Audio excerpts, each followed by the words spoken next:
السلام عليكم. في إطار استعدادات المنتخب المغربي لأقل من 17 سنة لنهائيات كأس العالم المقررة بقطر، يجري المنتخب الوطني المغربي أقل من 17 سنة 3 مباريات ودية بإسبانيا.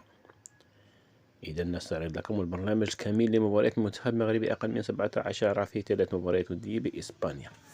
الخميس 4 من شتنبر 2025 وعلى الساعة 13 عصرا يواجه المغرب منتخب كندا. السبت 6 من شتنبر 2025 وعلى الساعة 4 عصرا المغرب يواجه إنجلترا. ثلاثاء 9 من شتنبر 2025 وعلى الساعة 5 عصرا المغرب يواجه أوزبكستان. إذا لهذا الغرض وجه السيد نبيل بهم مدرب المنتخب الوطني أقل من 17 سنة الدعوة إلى 29 لاعبا.